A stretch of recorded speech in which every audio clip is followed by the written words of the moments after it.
They say the early bird gets the worm. I came back early and almost got my whole life sold off by someone who thought HOA bylaws were a blank check. I'd been off-grid for 21 days in the Bitterroots, chasing elk, not headlines. My Uncle Ray still thinks the internet is a rumor and only trusts coffee brewed in a sock.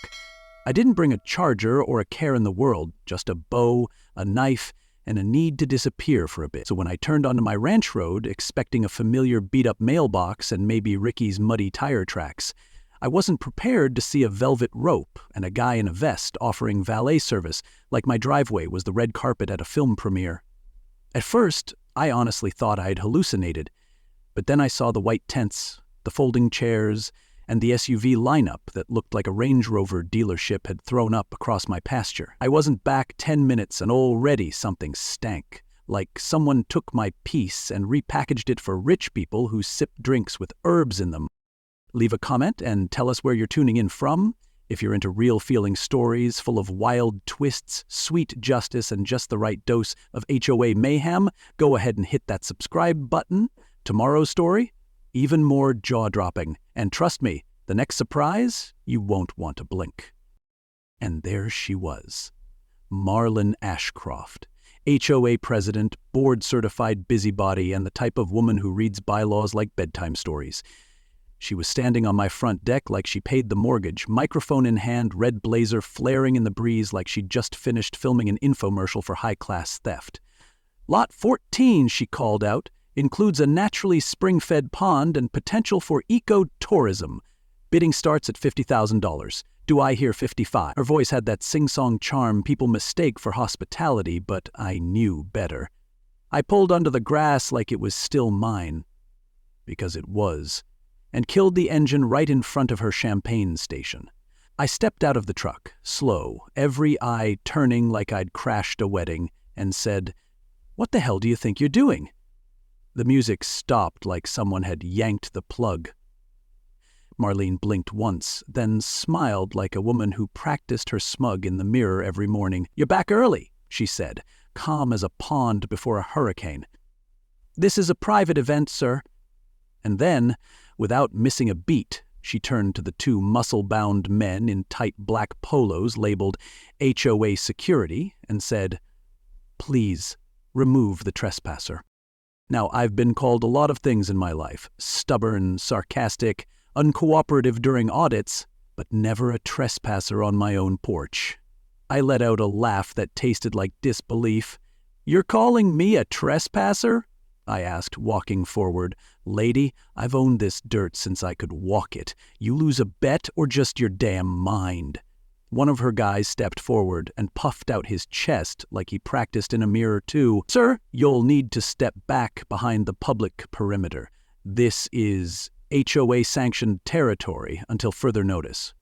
That phrase hit me sideways. HOA-sanctioned territory.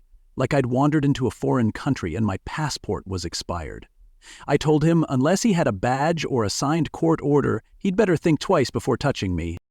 I reached for my phone to show him ownership documentation, but it was dead, naturally. No bars, no backup, nothing but elk pictures and unread emails buried in a flat battery. Meanwhile, Marlene pulled out her own phone and dialed like she was ordering takeout. "Yes," she told the dispatcher sweetly. "We have a trespasser, possibly armed, threatening the guests. He's claiming to be the property owner." She looked right at me, eyes twinkling like she was proud of the lie. "Yes, we feel unsafe." The gall of that woman could have filled a stadium. 10 minutes later, the cops showed up. Lights, sirens, the whole civic parade. The officer took one look at me and already looked exhausted. I handed him my ID, explained who I was, whose name was on the deed, what year the barn was built, and how many fish were in the pond she was trying to sell. Didn't matter. "Sir," the officer said, "there's an active dispute on file at the county office. HOA filed for emergency stewardship under abandonment protocol. Without a court order or current deed documentation on hand, I can't intervene." My jaw clenched so hard I swear I heard a molar crack. "This is my family's ranch," I said. 3 generations. "You're telling me she can throw a party on my lawn and call me the criminal?" He gave me the shrug of a man who's seen too many bad divorces. I suggest filing an injunction with the county clerk. Until then, we ask you vacate the premises." Behind him, Marlene gave me a wave. Not a nice wave. A smug little flick of the wrist that made me want to dig up every root on that property and start swinging. I looked around, looked at the guests who were sipping wine like they'd earned it, looked at the lawn chairs lined up like they were waiting for Judgment Day, and then I got back in my truck and drove off. Not far, just far enough to watch. Because here's what Marlene didn't know, and what those hedge fund hobby ranchers in sunglasses couldn't guess. I wasn't just some flannel-wrapped rancher with a chip on my shoulder and mud on my boots. I used to work for the Internal Revenue Service, Criminal Investigation Division. I spent 15 years tracing money launderers, shell corporations, and fake charities that just happened to send six-figure donations to beach houses. I've seen fraud so intricate it took 6 agents and 2 languages to unwind it. I've also seen amateur hour, badly forged signatures, cookie-cutter trust documents, cheap ink trying to pass for authority. And from what I saw on that porch, Marlene was throwing an amateur hour in high heels. So I parked down the road where I could see the party from the tree line, grabbed my binoculars, and started taking notes. Who showed up? What they signed? What names were scribbled on clipboards? I wasn't going to yell, wasn't going to cry, wasn't even going to knock on the door. I was going to do what I'd always done. Document, confirm, and bury the lie with a stack of truth so thick the wind couldn't lift it. Marlene didn't just pick the wrong fight, she picked the wrong accountant. And that, my friend, was going to be the most expensive mistake of her life. I didn't sleep much that night. It's hard to rest when your family legacy is being poured into champagne flutes and passed around like a party favor. I sat in my truck with a notepad in my lap, binoculars on the dash, and 20 years of muscle memory from my old job crawling back under my skin. Because here's the thing, I wasn't always the guy patching fences and chasing deer off the property. I used to hunt something else. I worked for the IRS, Criminal Investigation Division, where our job was to make the white-collar crowd sweat. And let me tell you, nothing gets a smug executive to lose color faster than hearing the phrase, Federal Audit with Enforcement Authority. So no, I didn't raise cattle. I raised red flags, and Marlene had just hung one 10 feet tall on my front porch. That thought alone kept me wired till morning. First stop the next day was the county clerk's office, face-to-face, no digital portals. After what I'd seen on my land, I didn't trust anything I couldn't hold up to the light. The place hadn't changed much. Same faded chairs, same wheezing printer. Benji, the kid behind the counter, gave me a strange look when I walked in. "You here to challenge the update?" he asked, tapping on his keyboard like he already knew where this was headed. "What update?" I asked. And that's when he leaned in like we were trading secrets in a spy novel. "Trust transfer filed last week," he said quietly. "Third-party company listed as temporary steward due to property abandonment. HOA clause got it through." My blood froze and boiled at the same time. Abandonment? I was gone for 3 weeks. I've seen people abandon marriages with less paperwork. That moment hit like a memory you didn't ask for. But stay with me, because this is where the past cracks open and the rot starts to show. Back at the ranch, I dug through the HOA communications I'd shoved in drawers for the last 6 months. Half the time, their newsletters read like soft threats, wrapped in cursive fonts. But this time, I read every line like it was a confession. That's when I found it. A scanned conditional proxy authorization, supposedly signed by me 2 months ago. It granted DC Heritage Group permission to act on my behalf in financial matters. The problem? I never signed it. Hell, I hadn't even heard of DC Heritage until yesterday, and whoever forged it didn't do their homework. Wrong middle initial. The loops on the signature didn't match mine. Even the date format was off. British style, not American. Amateur hour. But the problem with fraud is that even the dumbest forgery can do real damage if no one bothers to look twice. That's when I realized I'd need help, not just with paperwork, with firepower. So I called Amanda Diaz. We'd worked together back in D.C. when she was with the Department of Justice. She's the kind of person who can find a perjury charge in a grocery list. Her voice came through the phone cool and clipped, just like I remembered. "You sure you didn't authorize anything?" she asked. "Email, phone, carrier pigeon?"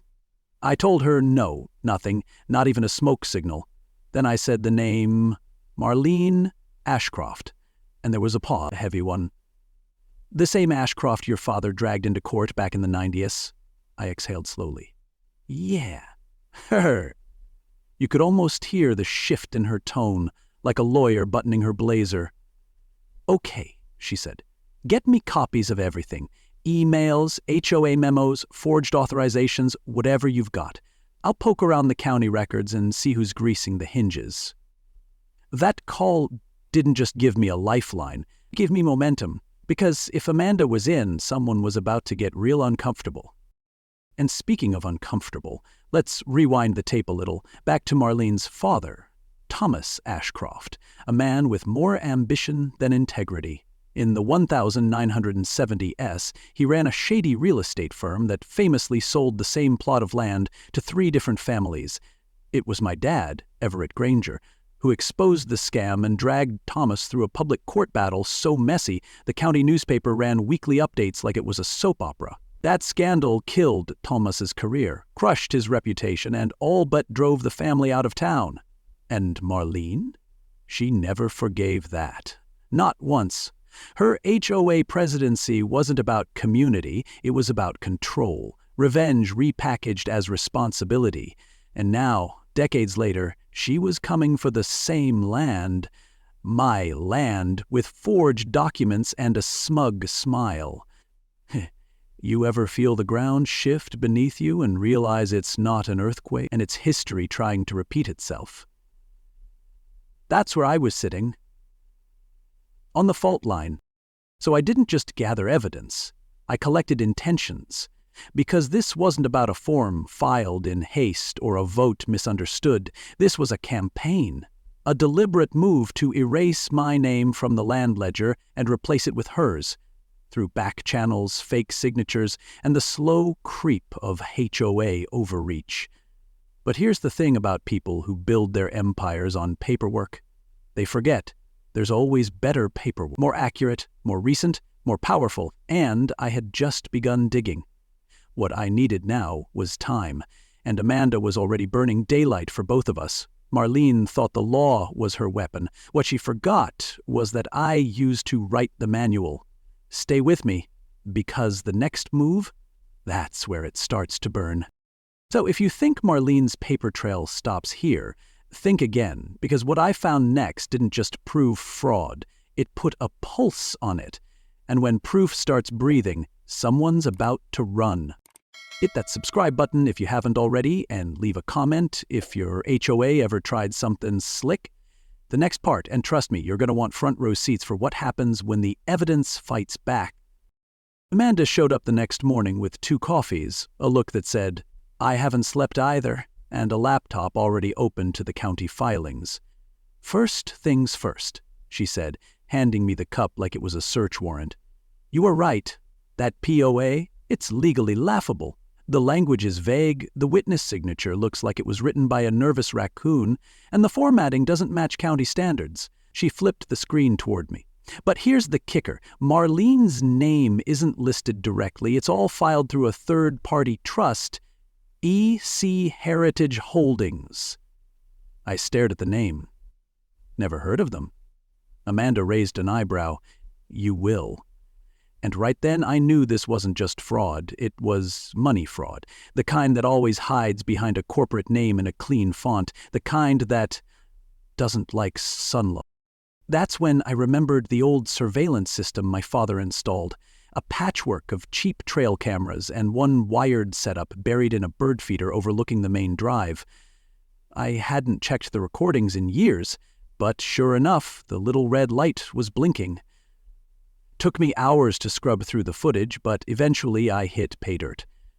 There they were, 2 men in HOA polos loading boxes into a black SUV, one carrying what looked like a laptop, the other holding a file box marked Records, time-stamped, dated, illegal. And it got better. One clip showed Marlene herself walking across the property, clipboard in one hand, wine glass in the other, pointing at my workshop like she was leading a tour. She didn't know she was being watched, and that was her biggest mistake yet. Because when someone sells your life with confidence, it only takes one camera to show they never owned it. Amanda watched the footage like it was a season finale.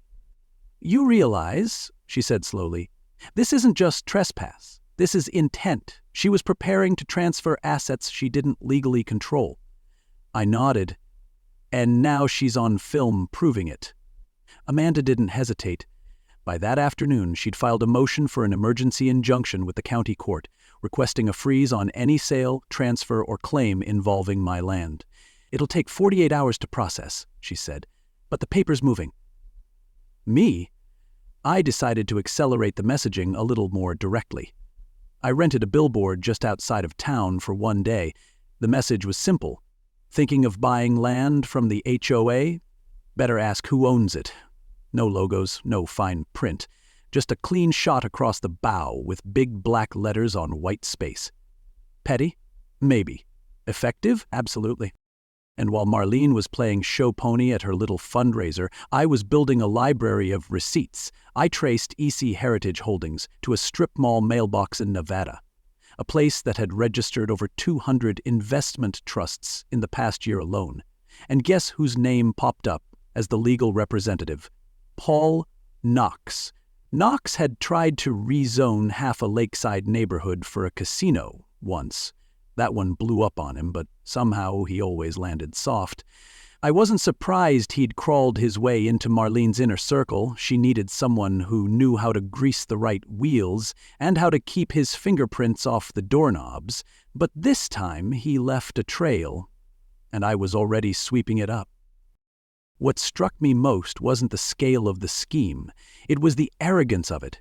Marlene had leveraged my land as collateral on a private loan for $280,000, 0 cents. Amanda found the disclosure buried in the back pages of the EC Heritage Loan Agreement. The ranch had already been listed as Phase 1 of a planned development called The Preserve at Ashcroft Hill. My family's name wasn't just erased, it had been rebranded, repackaged, and stuck on a sales brochure for wine country wannabes. And while Marlene toasted fake investors under white tents, I was preparing something else entirely. Evidence doesn't shout. It doesn't swagger. It just stacks. Quietly.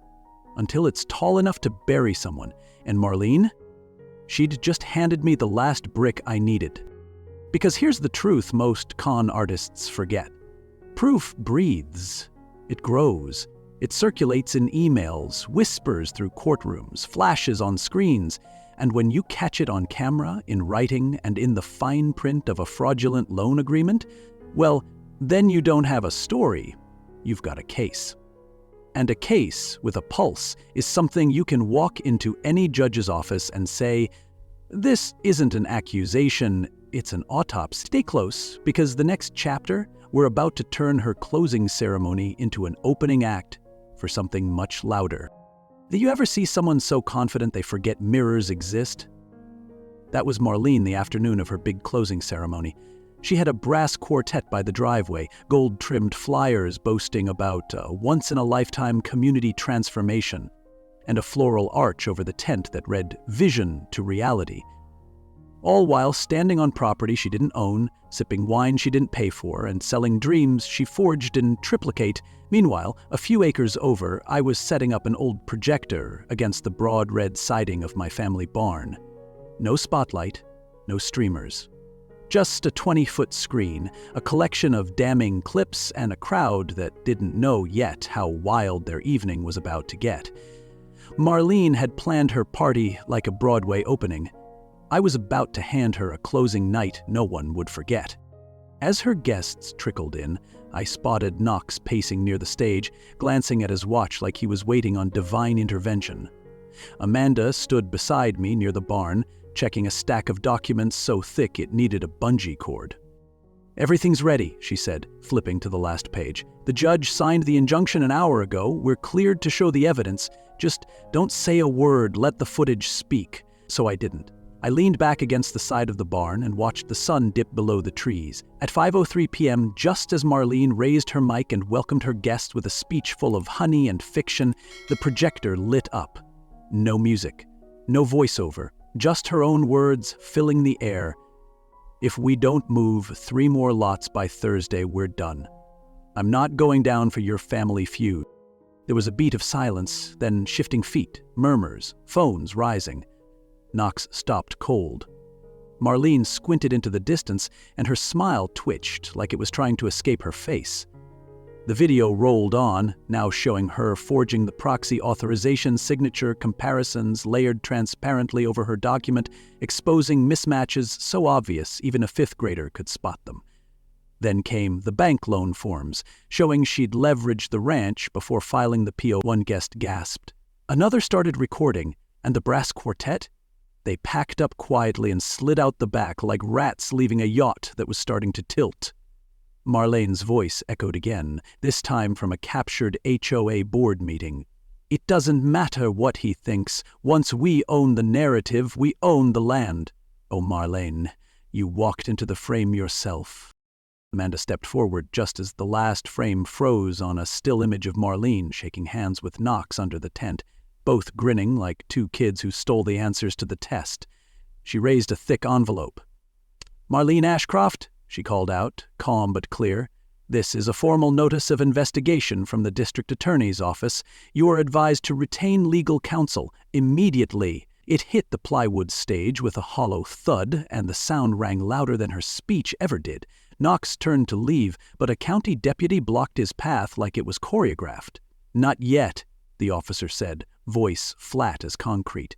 You're going to want to stick around for a few questions. At that moment, Marlene's posture broke. Her shoulders slumped. Her blazer suddenly looked 2 sizes too big, and the woman who once strutted across my porch like she owned the horizon now looked like she couldn't find the ground. She turned toward me, lips pulled back in disbelief. You set me up, she hissed. I didn't move, just shrugged. You walked into the spotlight, Amanda smirked. Funny how the truth feels like entrapment when you're guilty. Guests were leaving by then, shaking heads, whispering. One woman spit at Knox's shoes. Another took photos of the Vision to Reality sign and muttered, Yeah, reality all right. The truth, when projected 20 feet wide, doesn't whisper. It roars. And in that moment, nobody cared what Marlene claimed anymore. They'd seen the receipts, the timeline, the manipulation stitched together with arrogance and ambition, and now unraveling in real time, like bad yarn in a courtroom sewing circle. And the best part? I hadn't said a word. The footage did all the talking. But we weren't done. That night, back at the barn, I rewatched the whole video, not for glory, but for certainty. Every timestamp, every clip, every scanned contract now existed in 2 places, on record with the court and in the minds of every buyer who almost walked into a legal bear trap. I wasn't looking for applause. I was looking for prevention. Because Marlene didn't just try to take my land. She tried to rewrite a legacy. But what she forgot was that legacies leave shadows, and hers was about to shrink fast. So don't go far, because the fallout, that's where the real fire starts. The next morning, the town buzzed like someone had pulled the fire alarm on polite society. You could feel it at the diner, in the parking lot of the courthouse, even in the way people avoided eye contact with Knox as he walked out of his office with a cardboard box and a face like curdled milk. Word was he'd resigned from his firm before the state bar could warm up the paperwork.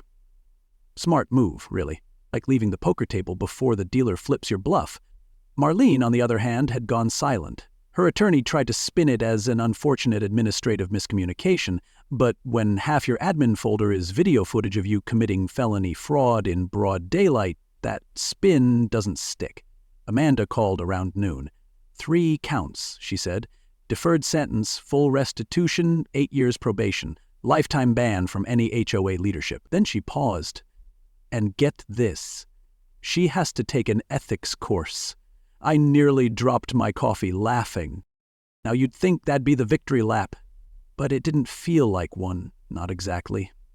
It felt more like an exhale that took 3 generations to breathe out. The real win came, slower, quieter. Neighbors I hadn't seen in years started showing up. Ricky came back with a hay truck and no apology needed. A woman from 3 lots over brought me a peach pie and a folded copy of the original HOA bylaws. Said, "I always hated the way they snuck that clause in about unattended properties. You proved we weren't crazy. People didn't just stop by. They stuck around, and for the first time in years, nobody was measuring my grass height or asking why I hadn't painted the barn facade. They were asking what needed fixing." That's how I knew something real had changed. Power didn't just shift, it cracked. I walked the fence line that afternoon, hammer and paint can in hand. At the east gate, I found the old post where my grandfather once nailed a tin sign that read, "Granger Ranch Private Property." The metal was rusted, the words nearly gone, so I brought a new one. Fresh-cut wood, coated in thick red paint meant to withstand anything short of fire. I didn't use fine lettering, didn't need to. I just wrote in big block letters, "Under Federal Review, Title Fraud Investigation," and nailed it up with 4 swings. Clean, loud, final. Because I don't wear a badge anymore, but mine's painted in fireproof red, and it stands just fine on a weathered fence post. And wouldn't you know it, by the end of the day, 6 different cars that pulled in for a tour turned around before they even hit the gravel. Guess that's what happens when truth goes up in bold font. That night, I didn't celebrate. I started writing. A letter, a blueprint, a beginning. I called it Defend Your Dirt. Just a simple fund at first. Local, anonymous, no big announcements. A few $1,000s set aside for people blindsided by fine print and fake proxies, for those who don't have an Amanda on speed dial or a file of old surveillance drives. No PR, no slogans, just help. Quietly, because if someone like me, with IRS training, legal experience, and a scanner habit, could get hit like this, what chance does the average person have? This wasn't just about me anymore. It was about everyone who's ever had a stranger walk onto their porch holding a clipboard and calling it authority. So I gave them a toolbox. It didn't roar. It whispered, "You're not alone." And maybe that's what made it feel different. This wasn't revenge with sparks. It was justice with roots. Permanent. Quiet. The kind that doesn't need a headline to hold. Because revenge doesn't always come in slamming doors and angry speeches. Sometimes it looks like a barn with working lights again. A fence no one questions. A neighbor asking if you've got an extra rake. Marlene wanted a kingdom. All I ever wanted was peace. But now I had both. And the HOA? It didn't just lose, it dissolved. The remaining board voted unanimously to shut it down and transition to a volunteer advisory council. No enforcement powers, no secret votes, just folks trying to help. Imagine that. And me? I didn't take a seat, I didn't need one. I'd already earned my say. A week before Thanksgiving, I got a letter in the mail. No return address, but I knew the handwriting. The loops were too neat, the bitterness too subtle to be anyone else. It was from Marlene. Inside was one line. "You won. But you didn't need to embarrass me." Signed with just a D, like we were old pen pals instead of legal opponents. I read it twice, then tossed it into the wood stove and watched the flames eat it. No drama, no reply, just heat and ash. Some people ask for closure with words. I prefer it in silence and finality. There's a strange peace in letting a fire finish a conversation you never wanted to start. And just like that, the last page of her story turned to smoke. The town celebration came not with speeches, but with folding chairs and casseroles. A few dozen neighbors showed up one Saturday afternoon, uninvited but welcome. Someone brought a guitar, someone else grilled hot dogs. The kids ran through the pasture like nothing had ever been contested. And honestly, that's how I wanted it. No declarations, no toasts, no cameras, just people being people on land that was finally quiet again. I stood by the barn sipping sweet tea, watching it all like an old man on a porch swing, except I wasn't old. I was just still. And stillness, after a storm like this, feels like a kind of royalty. Not loud, not golden, earned. And the best part? Not a single person mentioned the HOA. Not once. The Defend Your Dirt Fund picked up steam faster than I expected. Turns out all it takes to spark support is one story that feels just a little too familiar. Folks from 3 counties over sent notes. One woman sent a check with the memo line for whoever they thought couldn't read the fine print. That one made me laugh. It wasn't about saving the world. It was about keeping one person from getting steamrolled by a technicality dressed in legalese. I didn't start the fund to make noise. I started it because I wish it had existed for me, and now it does. Small, local, and quietly dangerous for anyone trying to hide behind a clause they wrote in font size 8. A few days later, I walked the eastern fence line just after sunrise. That's where the old sign used to hang, rusted metal, barely readable, Granger Ranch private property. My grandfather put it there, his way of saying, "We're here, this means something." So I brought a new one, same size. Clean wood, fresh paint. It read, "This land never needed auctioneers, just caretakers." I stood there a while, hammer still in hand, watching the red letters dry in the light. It didn't feel like revenge. It felt like reminder. Because land doesn't care about lawsuits, or bylaws, or fancy names on a loan document. Land remembers who walked it, who stayed, who didn't fold, and sometimes that's all you need. Marlene thought power meant control, that if she could sign enough forms, gather enough handshakes, and throw enough parties, she could rewrite history. But history doesn't bend for paperwork. It bends for people, for memory, for sweat in the soil. And this ranch, it knew the difference. It chose the one who never left, even when he was gone. So I'll keep fixing fences, mending irrigation, maybe even plant some new pines on the west end for the next generation, because that's what caretakers do. We show up, we dig in, and when someone tries to take what's rooted in memory, we don't shout, we just hold the line. I didn't sell the footage, didn't pitch the story to a news network or start a blog about land rights. I kept the files in a fireproof safe tucked next to old deeds and handwritten notes from my father. Legacy doesn't always need a spotlight. Sometimes it just needs to be protected in the dark. But if you take one thing from this whole mess, take this. The people who build things quietly are always underestimated by the ones who take loudly. And that underestimation? It's their greatest weakness. Because when the reckoning comes, and it always does, it's not the loud ones who are ready. It's the steady ones. This wasn't just a story about a man getting his land back. It was about reminding people that paper doesn't outrank purpose, that titles might shift on file, but truth sticks like mud on boots. We live in a world where people sign away their power every day, not because they want to, but because someone made the fine print unreadable. So if this story meant anything, let it be a warning in one breath and a roadmap in the next. Don't wait for someone like Marlene to show up at your gate. Know what's yours, protect it, and when you're tested, don't scream, don't shake. Just show up with the facts, the file, and the fire in your gut that says, "I belong here." Because caretakers aren't the ones with the loudest voice, we're the ones who never leave. And in the end, that's the only kind of ownership that matters. So if this story stirred something in you, if it reminded you of your family's grit, your grandfather's land, or that one neighbor who just wouldn't back down, then don't let it stop here. Hit that like button if you believe legacy is worth defending. Drop a comment and tell us where your roots run. Was it a ranch, a front porch, a fence line someone once tried to move without asking? Because this channel isn't just about stories. It's about standing up, speaking out, and remembering that quiet people make the loudest impact when it counts. And if this was your first time here, go ahead and subscribe, not just for entertainment, but because stories like this, they remind us who we are.